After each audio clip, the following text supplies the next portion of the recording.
Oi gente, eu sou a Duda e hoje estou aqui para compartilhar com vocês as minhas últimas leituras, últimas, lá atrás. Bom, eu sempre gravo vídeo de leituras do mês aqui no canal, há muito tempo, é uma tradição, e eu me dei conta que o último é o de junho, então desde julho eu não tenho gravado e eu estou aqui para reparar isso. Obviamente eu não vou gravar absolutamente tudo agora, porque senão ficaria um vídeo imenso, mas eu quero atualizar e vou fazer isso pelo menos em 2 vídeos, então vou começar aqui com as leituras de julho e agosto, e depois, um pouquinho mais pra frente, eu volto aqui pra gente conversar sobre as leituras de setembro, outubro, novembro e dezembro. Sim, tudo junto, porque eu sinto que eu li um pouquinho menos nos últimos meses do ano. Especialmente em novembro, eu li apenas 2 livros no mês inteiro. E dezembro agora, né? Enfim.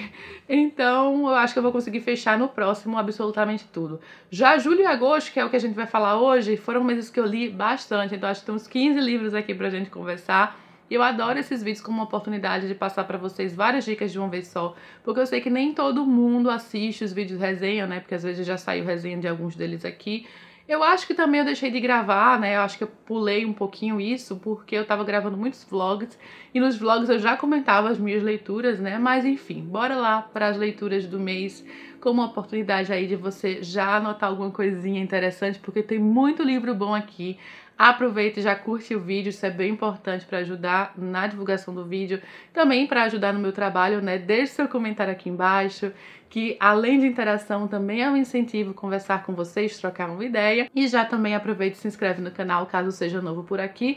Lembrando que vai estar tudo listado aqui embaixo no box de informações, com os respectivos links para a Amazon, então caso você queira comprar algo, adicionar na sua wishlist, os links estão todos aqui embaixo e comprando pelos meus links vocês ajudam muito o canal. Bom, eu vou fazer tudo em ordem, tá, gente? Coloquei tudo na ordem certinha. Vamos começar com o mês de julho. A primeira leitura que eu fiz em julho foi a leitura até que eu estava lendo no avião em direção à Bienal, que eu viajei para a Bienal no dia 1 de julho, então eu estava lendo este livro e logo terminei porque eu achei uma leitura muito viciante, Garota 11.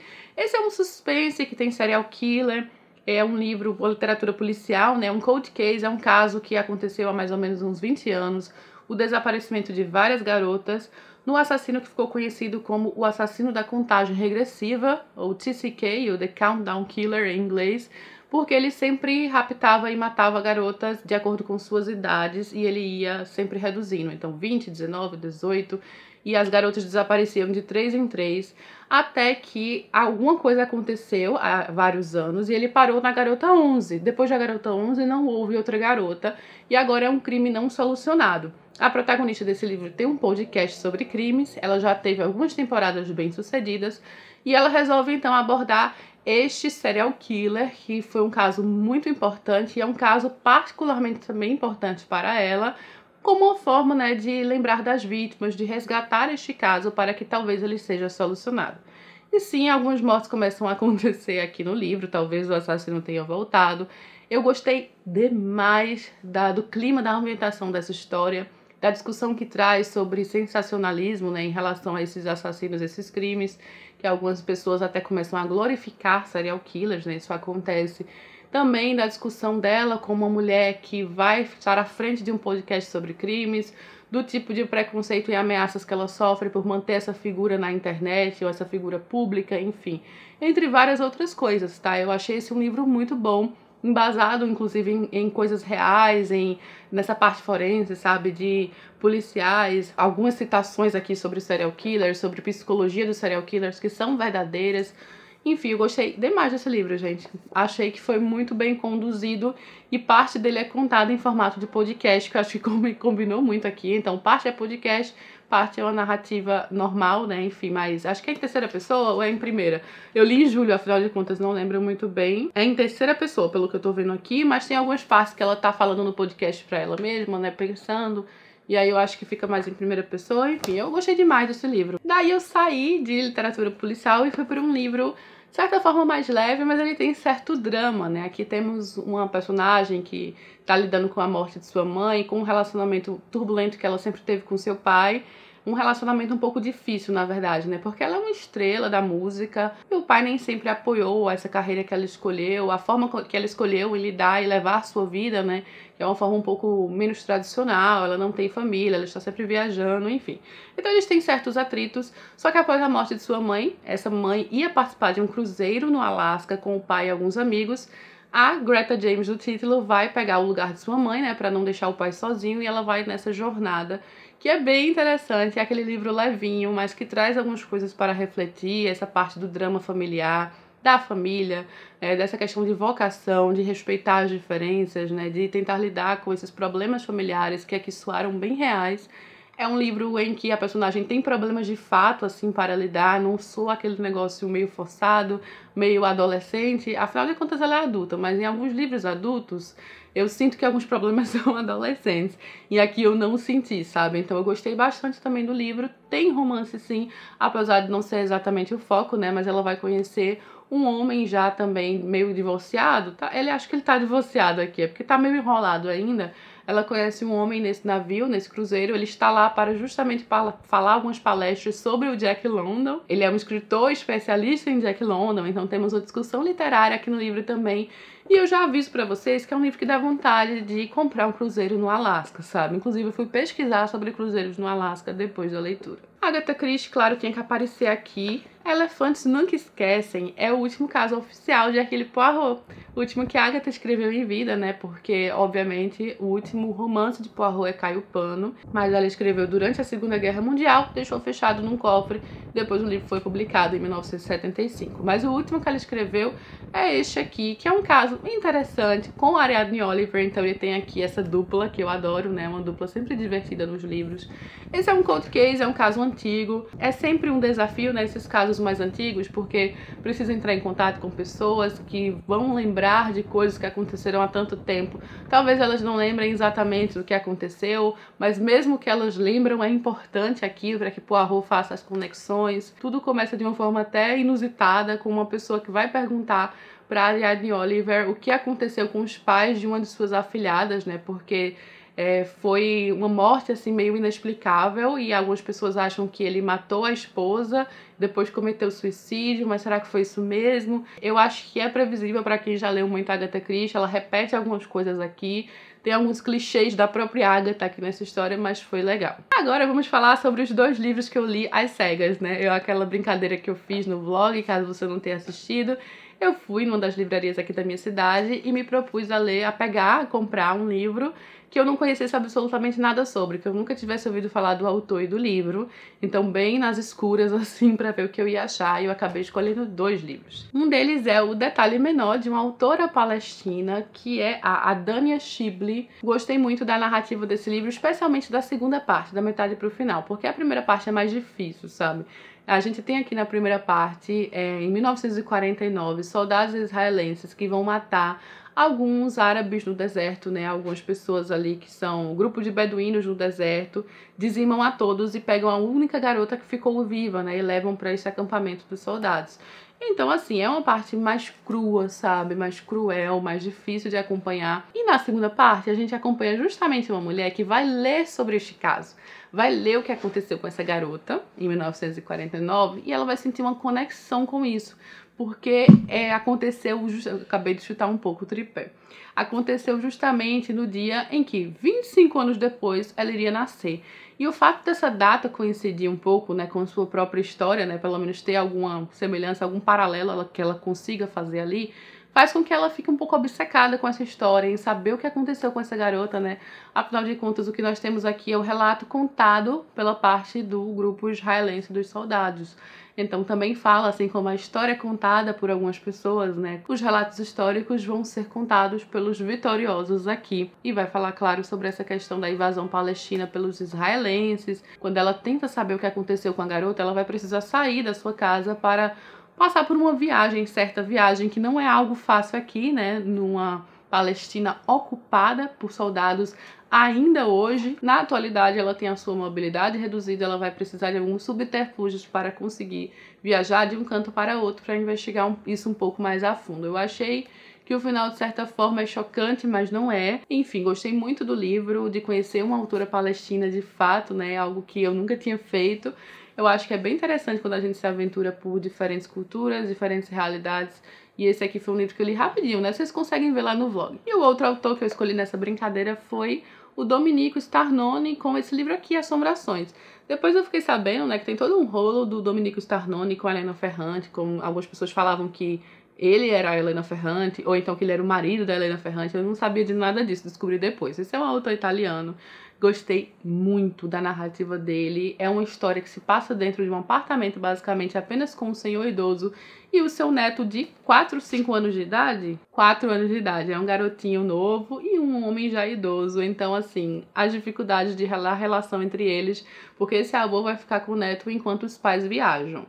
E ele só tem, então, uma pessoa que vai ajudar na casa de vez em quando, né? Mas, assim, a interação que acontece aqui entre esse choque de gerações e, afinal de contas, são familiares também, né? Essa relação entre eles. As assombrações do título que remetem àquele momento em que este senhor volta a esta casa, uma casa em que ele morou. Então, tem toda uma questão de pensar sobre o passado, de pensar sobre a sua família. E algumas coisas inesperadas que acontecem aqui que eu deveria ter imaginado que chegaria a esse ponto, mas que quando acontece na história me deu uma agonia tremenda, sabe? Porque você lê querendo saber o que vai acontecer.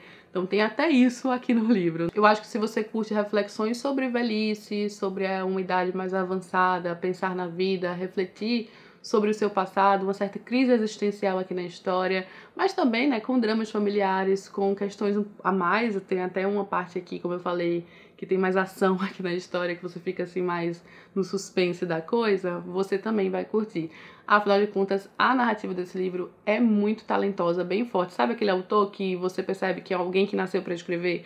Eu dei 5 estrelas para esse livro, gente. Eu achei muito bom. Falando em 5 estrelas, favoritado, livros da vida, né? Como não dizer Pedra Bonita, do José Lins do Rego, que é um autor que eu adoro tanto, um autor paraibano, que escreveu o Ciclo da Cana-de-Açúcar, que eu amo. E Pedra Bonita faz parte do Ciclo do Cangaço e tornou-se o meu favorito de todos. Aqui a gente já tem um pouco do cangaço, né? Afinal de contas, Ciclo do Cangaço. Mas também é um romance de formação, gente. Aqui a gente vai acompanhar o Bentinho, que é um garoto deixado por sua mãe, uma família bem pobre, vai deixar esse garoto com um padre numa cidade perto de Pedra Bonita. E ele vai crescer, então, como um ajudante ali do padre, um afilhado do padre, na Vila do Açu. Só que ele descobre que há um certo mistério sobre Pedra Bonita, que por sinal é baseado numa história real, fiquei sabendo ao final do livro, e fiquei um pouco assustada com tudo isso, sabe?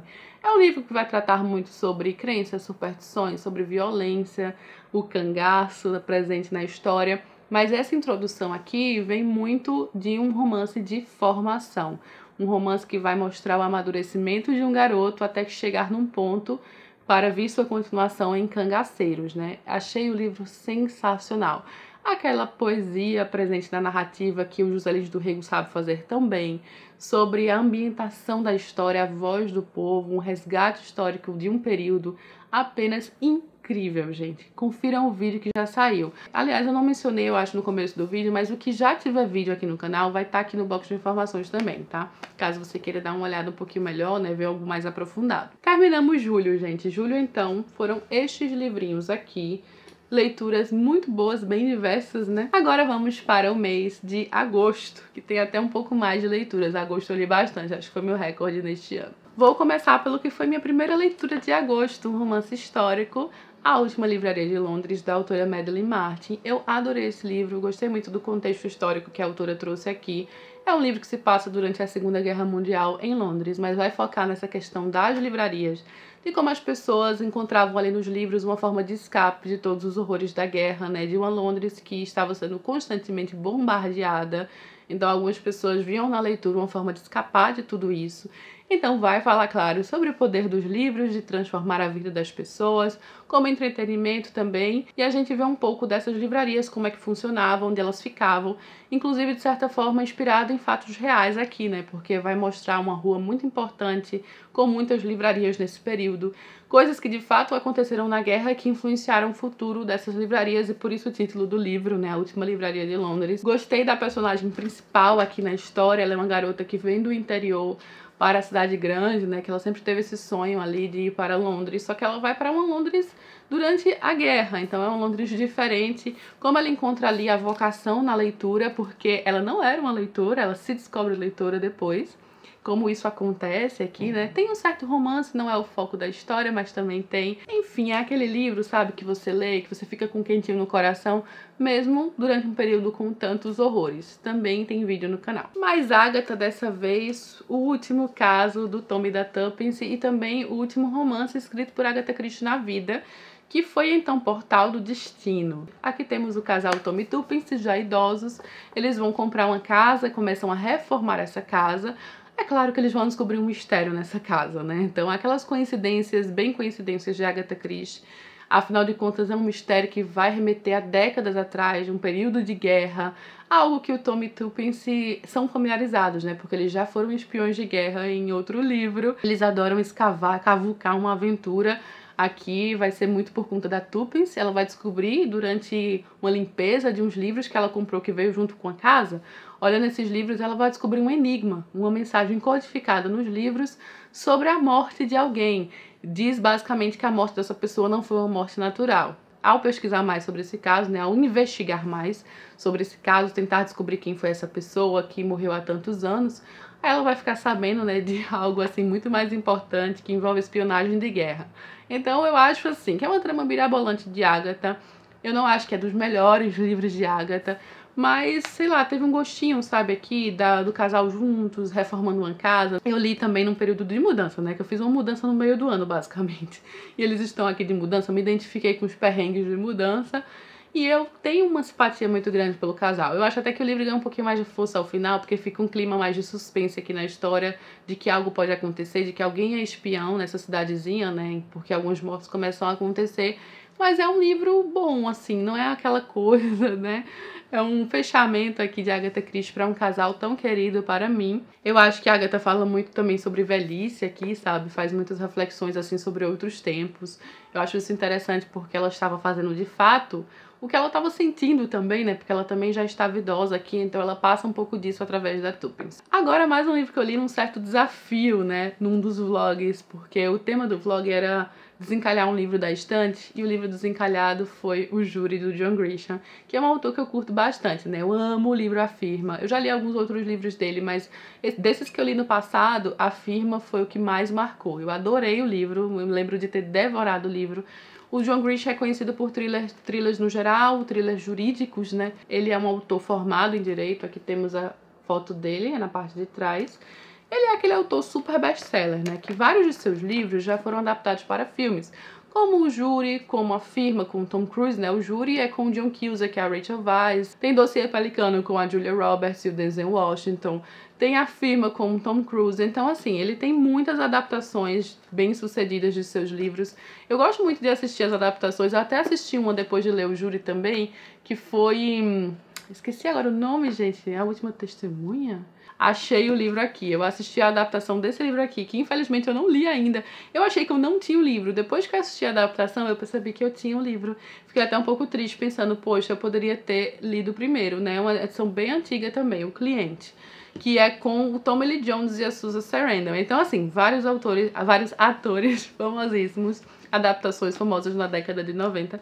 Mas falando em O Júri, amei! Quem acompanhou o vlog sabe que eu devorei este livro. Aqui temos um júri para decidir um grande caso envolvendo muito dinheiro, muito poder, que aqui então envolve a indústria do cigarro.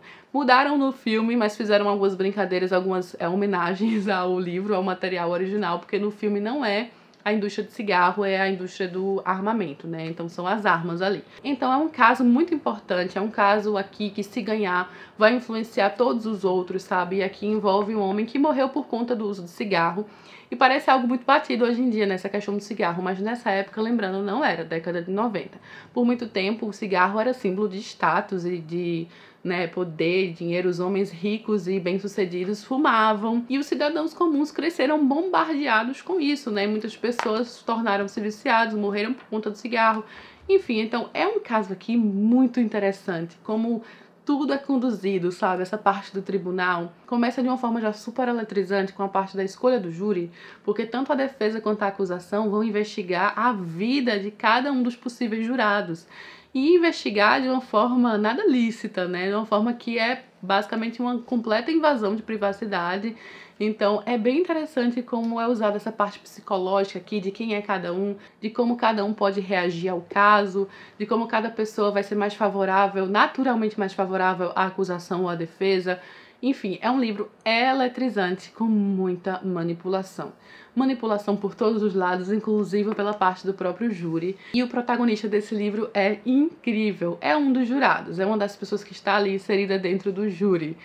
O rumo dos acontecimentos aqui é tudo muito, muito legal. Adorei esse livro, gente. Eu acho que eu dei 5 estrelas pra ele também. Se eu não dei, eu tô dando agora. Em agosto, eu também li 2 livros da série Three Pines, do Inspetor Gamache. A série é Inspetor Gamache, né? Three Pines, na verdade, é esse vilarejo maravilhoso, idílico, incrível, que fica ali todo escondido no Quebec, nessa região do Quebec, no Canadá. Gente, eu amo a ambientação de Three Pines. É aquele local mágico, sabe? Que parece que todo dia é Natal, neve, aconchego, todo mundo se conhece, aí tem um bistrozinho, tem aqueles locais em que as pessoas se encontram. Three Pines é realmente incrível, eu adoro, é uma das melhores ambientações dos livros. E então eu li o segundo e o terceiro, gente. Eu li Graça Fatal e li O Mais Cruel dos Meses. Eu já tinha lido Natureza Morta, que é o primeiro dessa série, que é uma longa série que eu espero que a Arqueiro traga aqui no Brasil todos os livros, porque são muito legais. São livros de literatura policial, são livros de suspense e mistério, são casos intrigantes, interessantes, inteligentes, sabe? Aqueles casos que despertam nossa curiosidade, que fazem com que a gente investigue junto e queira saber o que realmente aconteceu. Cada um dos livros trata de um caso diferente, né? Então são assassinatos aqui em um local pacífico e idílico, mas que sim acontecem alguns assassinatos, aparentemente, de vez em quando. Graça Fatal, por exemplo, é uma mulher que se mudou há pouco para a cidade. Essa mulher vai morrer de uma forma muito esquisita, no meio de um lago congelado, só que ela vai morrer eletrocutada. É uma coisa assim que desafia a tudo e a todos, sabe? Entender como ela morreu, entender o que está por trás de tudo isso. Aqui no Mais Cruel dos Meses, um casarão que fica ali pairando em cima da cidade e que a gente já conhece dos livros anteriores, está abandonado. E as pessoas vão, numa certa brincadeira, fazer uma sessão espírita lá, né, para poder limpar ali aquele local onde coisas terríveis já aconteceram. Até que, obviamente, acontece também mais uma morte. E esse aqui se passa na Páscoa. Esse é no Natal, gente. Esse aqui é na Páscoa. O clima de feriado aqui, tudo isso contribui, sabe, para a história. E eu gosto como os personagens não são aquela coisa muito óbvia. São personagens que têm muitos conflitos dentro de si, que nem sempre vão tomar a melhor atitude, a atitude certa. Personagens que a gente vai detestar em alguns momentos e passar a gostar em outros, sabe? Eu acho que isso é um indicativo de um talento ao escrever um personagem, ao criar um personagem, construir a personalidade dessa pessoa, porque você a vê como alguém real, sabe? A gente nem sempre gosta da pessoa o tempo inteiro. Às vezes a gente tem uma certa raiva, a gente fica de birra, às vezes a gente corta relações e depois retoma relações.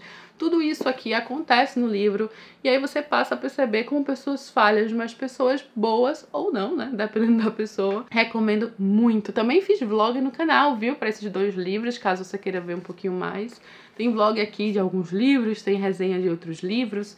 E esse aqui é uma série para quem curte suspense, literatura policial. Ah, eu não mencionei, gente, mas o Inspetor Gamache é sensacional, tá? O detetive principal tem muita personalidade e tem toda a inteligência necessária para que a gente acredite, sabe? Quando ele investiga, quando ele encontra as pistas, a forma como ele conduz os casos também. Ele tem uma personalidade muito íntegra e muito interessante. Também li um clássico de suspense, né? Advogado do Diabo, do autor... O nome dele é o Andrew Neiderman. Eu vou olhar aqui direito. Isso mesmo, Andrew Neiderman. Nessa edição maravilhosa, linda da Dark Side. Esse é um livro também que tem uma grande adaptação com o Keanu Reeves, a Charlize Theron, o Al Pacino. Então, super conhecido, super famoso. Eu amei o livro. Tem muitas diferenças, tá? Entre o livro e o filme. No começo eles são muito parecidos, mas depois eles se distanciam mais. E aqui temos um homem que vai trabalhar numa firma, tudo parece incrível. Ele vai ganhar muito dinheiro, muito mais do que ele ganhava na cidade em que ele morava. Ele morava numa cidade menor, né, que é Long Island, e foi para Nova York aqui. Então se passa em Nova York, é uma grande firma de Nova York, com muito dinheiro, muita opulência, muito poder.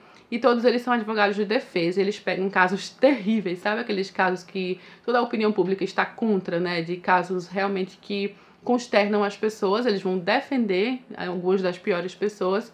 E algo acontece que eles sempre ganham esses casos, sabe? Tipo, é muito esquisito. Kevin aqui, o personagem principal, ele passa a perceber que de algo maravilhoso e incrível que aconteceu em sua vida, talvez seja o oposto. Talvez ele esteja preso num pesadelo. E aí ele vai investigando isso aqui aos poucos. Então fala muito sobre poder, né? Sobre ética também, moral. Eu achei muito interessante como as coisas se mesclam aqui. Claro, tem um certo azinho aqui que há algo muito maior por trás de tudo isso.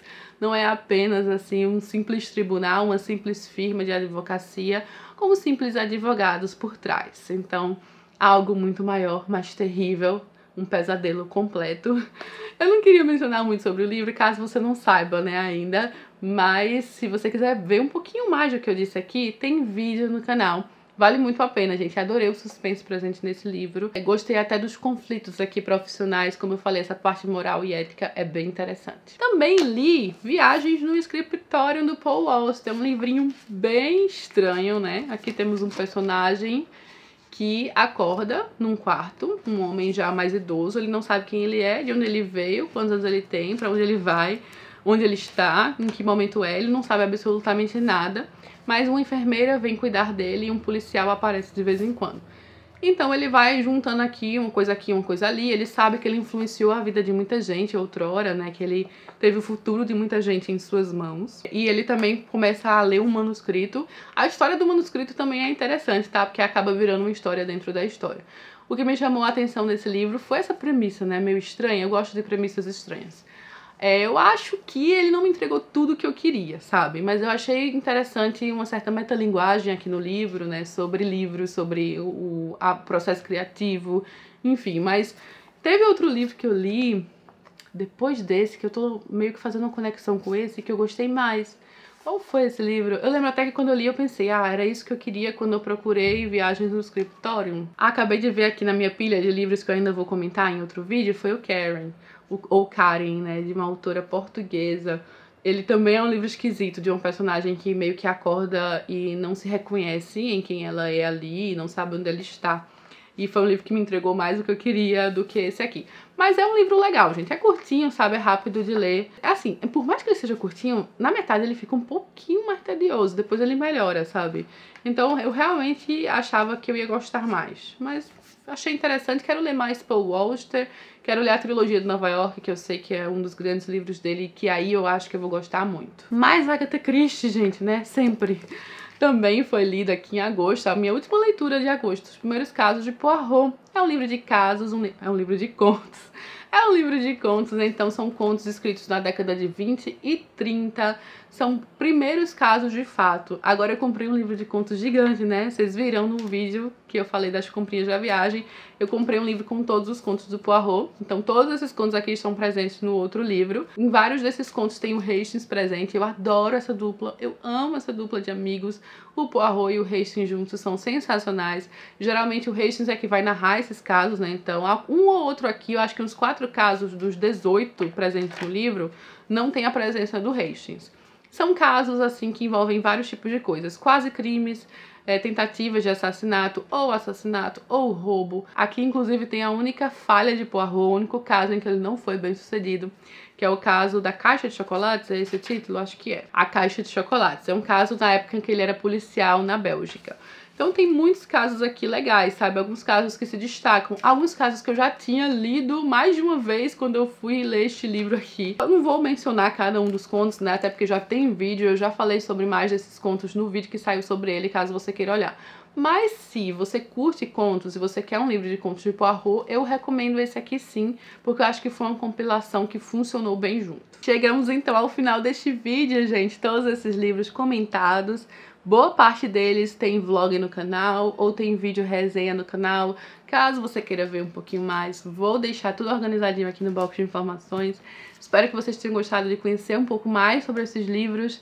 Fique à vontade para deixar o seu comentário, se já leu algum desses, se quer ler. Aguardem que ainda teremos vídeo para finalizar as leituras do ano, né, nos meses que eu ainda não fiz. Curte o vídeo, se inscreve no canal. Beijo enorme a todos e até a próxima.